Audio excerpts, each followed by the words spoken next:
झारखंड विधानसभा चुनाव 2024 के लिए भारतीय जनता पार्टी अपनी पहली सूची आज यानी कि अभी से कुछ घंटों बाद जारी करने जा रही है।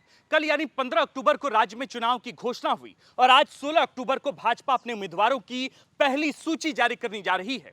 इस सूची में 35 सीटें हैं। आधिकारिक घोषणा के बाद हम सबसे पहले आपको उन सभी सीटों पर उम्मीदवारों के नाम बताने जा रहे हैं। इनमें से कुछ नाम तो संभावित थे, कुछ नाम लगभग तय थे और कुछ नाम आपको चौंका सकते हैं। 15 अक्टूबर को चुनाव आयोग ने झारखंड में चुनाव की घोषणा की और 15 अक्टूबर को ही दिल्ली में भाजपा की चुनाव समिति की अहम बैठक हुई। इस बैठक में पहली लिस्ट पर मुहर लग गई है। आज लिस्ट जारी कर दी जाएगी। हम बिना किसी देरी के आपको सभी 35 सीटों पर उन उम्मीदवारों के नाम बताते हैं जो भाजपा की पहली लिस्ट में शामिल हैं, उन पर मुहर लग चुकी है। नमस्कार, जोहार, हमारा नाम है आकाश आनंद और आप देखना शुरू कर चुके हैं झारखंड की राजनीति की हर खबर का सटीक विश्लेषणात्मक कार्यक्रम जिसका नाम है सियासी कहानियां सीजन 2।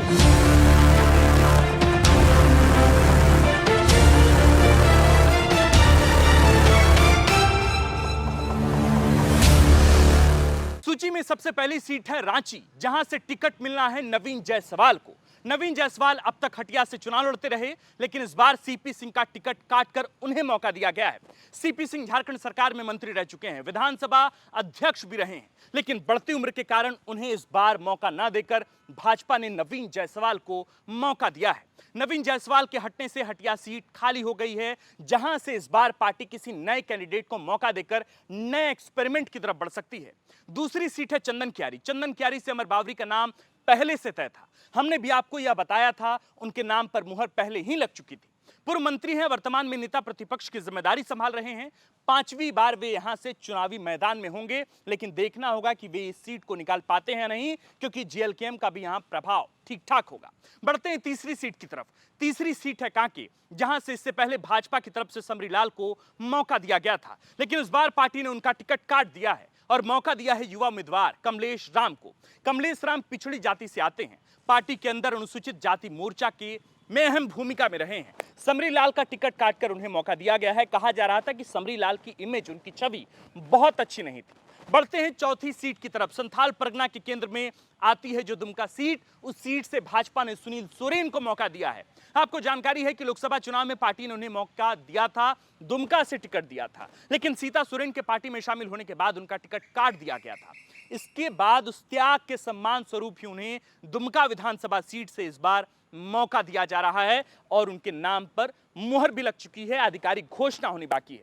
हम बढ़ते हैं 5वीं सीट की तरफ। हजारीबाग सीट से प्रदीप प्रसाद के नाम पर मुहर लग चुकी है। भाजपा की तरफ से अब तक यहां से मनीष जायसवाल लड़ते रहे और चुनाव लड़ते आ रहे हैं, जीतते आए थे, लेकिन लोकसभा चुनाव में जीत के बाद वे सांसद बन गए, जिसके बाद यह सीट खाली हो गई। भाजपा ने यहां जिस प्रदीप प्रसाद को टिकट दिया है, शायद आपको जानकर हैरानी होगी कि 2014 के चुनाव में निर्दलीय ही चुनाव लड़कर प्रदीप प्रसाद ने 62,500 वोट लाया था और मनीष जायसवाल के बाद हजारीबाग सीट पर दूसरे नंबर पर थे, दूसरे पायदान पर थे। सीपीआई और कांग्रेस की प्रत्याशी तीसरे और चौथे नंबर पर थे। प्रदीप प्रसाद भाजपा में शामिल हुए और इस बार उन्हें पार्टी ने हजारीबाग से मौका दे दिया है। लेकिन इससे पहले मैं अगले सीट पर बढ़ूं, आपको बता दूं कि बीजेपी के इंटरनल सर्वे में इस बात को लेकर चर्चाएं चल रही है कि अगर हजारीबाग सदर से प्रदीप प्रसाद वाकई चुनाव लड़ेंगे तो संभवतः 11:30 से 12 बजे तक उनके जीत की पुष्टि हो जाएगी। आप देखिए कि जिस तरीके का काम पिछले 10 वर्षों में प्रदीप प्रसाद ने किया है, ऐसा लगता है कि वे झारखंड में जीतने वाले, सबसे सर्वाधिक मतों से जीतने वाले उम्मीदवार में से हो सकते हैं। इस तरह की चर्चाएं बीजेपी के अंदर भी चल रही है। छठी सीट जो बहुचर्चित सीट है, वो सीट है पोटका। पोटका से पार्टी ने पूर्व केंद्रीय मंत्री अर्जुन मुंडा की पत्नी मीरा मुंडा को टिकट दिया है। जी हां, चर्चा थी कि अर्जुन मुंडा इस बार चुनाव नहीं लड़ना चाहते हैं। यह चर्चा कुछ हद तक तो सही साबित होती हुई दिख रही है और उन्हें अपनी पत्नी का नाम प्रस्तावित किया था, जिस पर पार्टी ने अब मुहर लगा दी है। मीरा मुंडा पहली बार चुनाव लड़ेंगी। इससे पहले वे चुनावी राजनीति से काफी दूर रही हैं। हालांकि उनके पति मुख्यमंत्री भी रहे, विधायक भी रहे खरसावां से और साथ साथ राज्य के मुख्यमंत्री तो रहे ही और इसके साथ साथ केंद्र में मंत्री भी रहे। 7वीं सीट बेरमो से रविंद्र पांडे का नाम फाइनल हो गया है, यानी कि योगेश्वर महतो का टिकट पार्टी ने काट दिया है। योगेश्वर महतो 2005 से ही बेरमो में भाजपा के प्रत्याशी रहे हैं, लेकिन 20 साल बाद पार्टी ने यहां से अपना प्रत्याशी बदला है और चर्चित नाम रविंद्र पांडे को मौका दिया है। रविंद्र पांडे धनबाद से लोकसभा के लिए भी दावेदार थे, लेकिन उन्होंने तब मौका नहीं ले सका, यानी कि उन्हें तब मौका नहीं मिला। भाजपा की तरफ से उन्हें इस बार बेरमो से विधानसभा का चुनाव लड़ने का अनुमति मिल गया है। 8वीं सीट मधुपुर से हमने आपको पहले भी बताया था कि गंगा नारायण सिंह और राज पलिवाल में से किसी एक को टिकट मिल सकता है। पार्टी ने गंगा नारायण सिंह के नाम पर मुहर लगा दी है। 21 के उपचुनाव के पहले गंगा नारायण सिंह आजसू का दामन छोड़कर भाजपा के साथ आए थे। उन्होंने 2021 में भी मौका मिला, लेकिन तब वे हफीजुल हसन अंसारी से चुनाव हार गए थे। इस बार भाजपा ने उन पर फिर से भरोसा जताया है। राज पलिवाल को लेकर पहले से संशय इसलिए भी था क्योंकि वहां के सांसद यानी गोड्डा लोकसभा से सांसद निशिकांत दुबे की राज पलिवाल से बहुत अच्छी संबंध नहीं है और कहा जाता है कि गोड्डा की कई विधानसभा सीटों पर निशिकांत दुबे निर्णायक भूमिका में होते हैं, टिकट बंटवारे से लेकर उस प्रत्याशी के जीत को लेकर भी। इसलिए संभवतः भी ऐसा हो सकता है कि गंगा नारायण सिंह को मधुपुर में वो जगह मिली हो और संभवतः राज पलिवाल का नाम काटा गया हो। हम बढ़ते हैं 9वीं सीट की तरफ। 9वीं सीट है झरिया। झरिया से रागिनी सिंह का नाम फिक्स्ड है। हमने आपको पहले ही यह बताया था, रागिनी सिंह संजीव सिंह की पत्नी है। नीरज सिंह की हत्या के आरोप में जेल जाने के बाद यहां से रागिनी सिंह को मौका मिला था। कांग्रेस ने नीरज सिंह की पत्नी पूर्णिमा नीरज सिंह को टिकट दिया था और वे जीत गई थी, सहानुभूति वोट से जीती थी। इस बार भी इन्हीं दो बहुओं के बीच मुकाबला दिलचस्प है और देखने लायक ये मुकाबला होगा। बहरहाल भाजपा ने रागिनी सिंह के नाम पर मुहर लगा दी है। पहले चर्चा थी कि पूर्णिमा नीरज सिंह भाजपा में जा सकती हैं, कब? लोकसभा चुनाव के टाइम पे, पर अब स्थितियां बिल्कुल पलट चुकी हैं। 10वीं सीट बोकारो। बोकारो से बिरंची नारायण को टिकट मिलना तय है। भाजपा के पुराने नेता हैं, 2 बार के विधायक हैं, विधानसभा में पार्टी के सचेतक भी रहे हैं। इन्हें टिकट मिलना तय था और उनको टिकट मिला भी। 11वीं सीट कोडरमा। कोडरमा से नीरा यादव के नाम पर पहले भी कोई शक नहीं था। पार्टी ने उन्हें फिर से मौका दिया है। नीरा यादव 2 बार की विधायक है, झारखंड सरकार में मंत्री रह चुकी हैं। भाजपा के सिंबल पे वे तीसरी बार कोडरमा से चुनाव लड़ेंगी। बढ़ते हैं 12वीं सीट की तरफ। बरकट्ठा से अमित यादव के नाम पर मुहर लग गई है, लगनी ही थी। वे इस सीट से निर्दलीय जीतने वाले विधायक हैं और इसी शर्त पर दोबारा भाजपा में हाल के दिनों में आए कि उन्हें टिकट भाजपा से मिले। पार्टी ने उन्हें आखिरकार टिकट दे दिया है। सरायकेला से पूर्व मुख्यमंत्री चंपाई सोरेन को टिकट मिला है। वे हाल ही में झारखंड मुक्ति मोर्चा से खफा होकर भाजपा में आए, पलायन करके आए। बड़े कद के नेता हैं। कल भी वे भाजपा की केंद्रीय चुनाव समिति की बैठक में मौजूद थे। बड़े कद के नेता हैं तो मौजूदगी उनकी होगी। भाजपा को इनसे काफी उम्मीदें हैं। फिलहाल वे पहली बार सरायकेला से भाजपा की टिकट पर चुनाव लड़ रहे हैं। इसके पहले उन्होंने अपनी 40 साल की राजनीति झारखंड मुक्ति मोर्चा के बैनर तले की है। बढ़ते हैं 14वीं सीट की तरफ। 14वीं सीट है बरही। बरही से मनोज यादव का नाम तय था, मुहर लग गई है।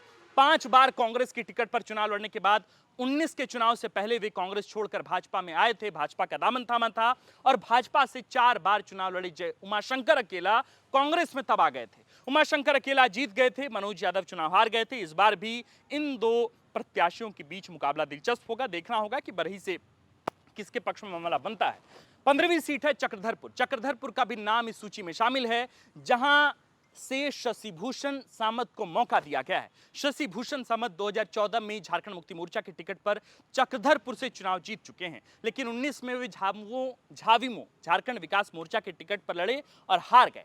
अब भाजपा में शामिल होने के बाद उन्हें मौका दिया गया है। यह सीट पहले स्वर्गीय लक्ष्मण गिलुआ की सीट हुआ करती थी, लेकिन अब उस सीट पर क्या होगा देखना दिलचस्प होगा।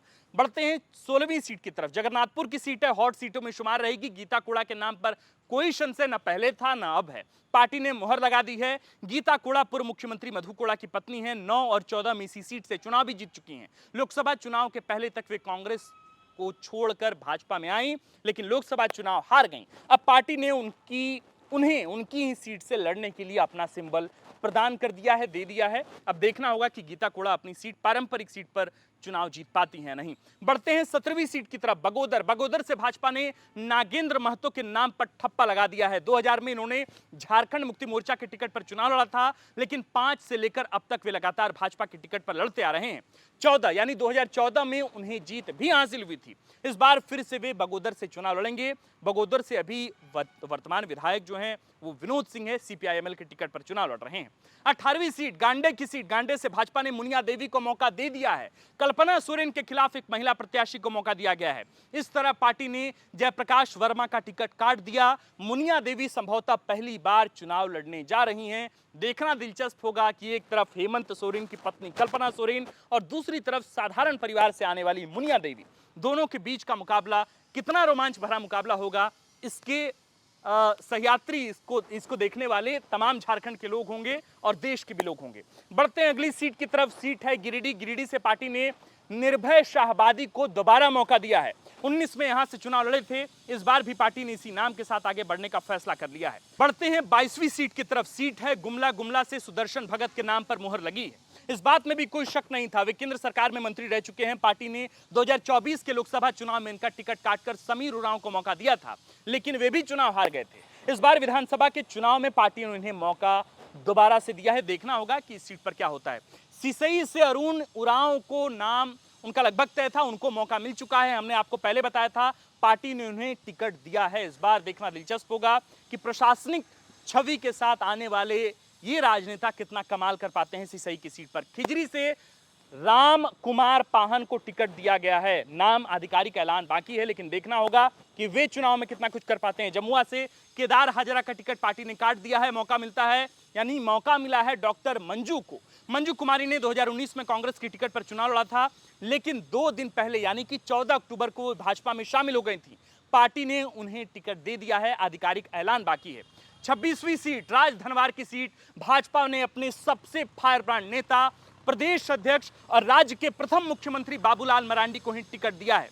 चर्चा थी कि बाबूलाल मरांडी किसी आदिवासी सीट से चुनाव लड़ेंगे, लेकिन ऐसा हुआ नहीं। अंत में पार्टी ने निर्णय किया कि बाबूलाल राजधनवार से ही चुनाव लड़ेंगे। वे यहां से चुनाव लड़ते आए हैं और वर्तमान में यहां से विधायक। बढ़ते हैं 27वीं सीट की तरफ। राजमहल से अनंत ओझा के नाम पर मुहर लगनी ही थी और लगा भी है। वर्तमान वे यहां से विधायक हैं, 2 टर्म के विधायक हैं। भाजपा की टिकट पर यहां से चुनाव लड़ते आए हैं। डेमोग्राफी में बड़ा बदलाव हुआ है, तो इस बार देखना होगा कि राजमहल सीट पर क्या हो सकता है। धनबाद से बहुत तरह की चर्चाएं थी, लेकिन हमने आपसे कहा था कि राज सिन्हा का टिकट पार्टी नहीं काटेगी। यही हुआ भी। राज सिन्हा को भाजपा ने एक बार फिर से मौका दिया है। राज सिन्हा ही यहां से चुनाव लड़ेंगे। हालांकि ढुल्लू महतो का खूब हस्तक्षेप था कि राज सिन्हा यहां से चुनाव नहीं लड़े, पर ऐसा हुआ नहीं। राज सिन्हा को पार्टी ने मौका दे दिया है। 29वीं सीट गोड्डा की सीट है। गोड्डा से अमित मंडल का नाम तय था, तय हो भी गया। उन्हें फिर से पार्टी ने मौका दिया है। वे वर्तमान में यहां से विधायक भी हैं। इसके पहले उनके दादा सुमृत मंडल चुनाव में जीते थे। उनके पिता यहां से चुनाव जीत चुके हैं और वे अपने पिता के देहांत के बाद इस सीट पर उपचुनाव हुआ तब जीते, यानी कि 16 में उपचुनाव तब जीते और 19 में दूसरी बार चुनाव जीत कर आए थे। तीसरी बार उनको मौका मिला है। संजय यादव आरजेडी के टिकट पर यहां से चुनाव लड़ेंगे। 30वीं सीट है महागामा। महागामा से भाजपा ने अशोक भगत को टिकट दिया है। अशोक भगत यहां से पहले भी भाजपा की टिकट पर लड़ते आए हैं। 2000, 2005 और 2014 में यहां से जीते भी थे।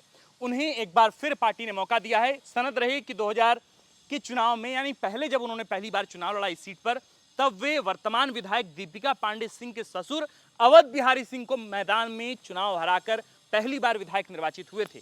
अब उनके समक्ष दीपिका पांडे सिंह एक बड़ी निर्णायक प्रत्याशी होंगी, दमदार प्रत्याशी हैं। तो देखना होगा, टसल बरियार होगा महागामा में, पर जीतता कौन है इस पर सबकी निगाहें बनी रहेगी। 31वीं सीट नाला है। नाला से भाजपा की ओर से माधव महतो को टिकट दिया गया है, यानी सत्यानंद झा का टिकट काट दिया गया है। माधव महतो पहली बार चुनाव लड़ रहे हैं। पार्टी ने फ्रेश चेहरे को जगह दी, तरजीह दी है। 32वीं सीट बिश्रामपुर की सीट है। रामचंद्र चंद्रवंशी का नाम तय था, उनके नाम पर मुहर लग गई है। वे यहां से 3 बार चुनाव जीत चुके हैं, लगातार 2 बार के विधायक हैं।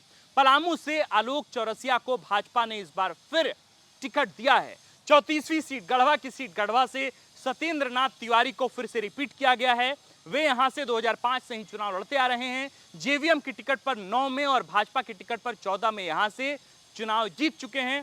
बड़े कद के नेता के खिलाफ वे चुनाव लड़ने जा रहे हैं। मिथिलेश ठाकुर जेएमएम के नेता, बड़े कद के नेता, हाल के दिनों में उन पर ईडी की रेड भी हुई है।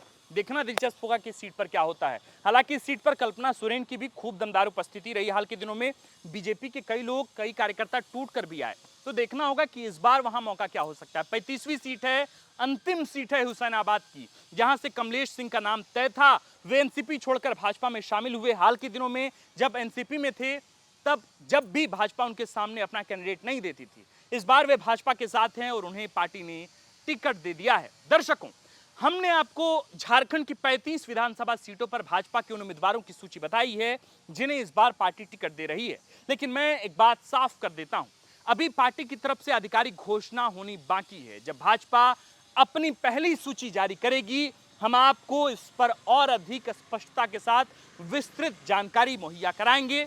लेकिन फिलहाल जो जानकारी है वो ये है कि 35 सीटों पर मुहर लग चुकी है। आधिकारिक ऐलान कभी भी हो सकता है। राज्य में चुनाव आयोग ने चुनाव की घोषणा कर दी है। 13 नवंबर को चुनाव होने हैं और 2 चरणों में चुनाव होने हैं। देखिए इस बार क्या होता है, नवंबर में ही चुनाव निपटा दिया गया है। सरकार जो है वो बन जाएगी 23 नवंबर के बाद। स्थितियां स्पष्ट हो जाएंगी कि हेमंत वापसी कर रहे हैं या फिर भाजपा अपने किसी नए चेहरे के साथ मुख्यमंत्री पद की तरफ बढ़ रही है। संभवतः मुख्यमंत्री पद के लिए प्रमुख दावेदार अर्जुन मुंडा भी हो सकते हैं, बाबूलाल मरांडी भी हो सकते हैं, अमर बावरी भी हो सकते हैं। हो सकता है कि कोई और नया चेहरा आ जाए, पर फिलहाल 35 सीटों पर जो हमें जानकारी मिली, उन जानकारियों के साथ हम आपके समक्ष हाजिर हुए हैं। अब हमारी नजर जेएमएम और कांग्रेस की सीटों पर होने जा रही कैंडिडेट की घोषणाओं पर भी टिकी रहेगी। आने वाले दिनों में यानी कि एक आध दिन के अंदर ही हम उन दावेदारों, उन उम्मीदवारों के भी नाम आप तक सार्वजनिक करेंगे।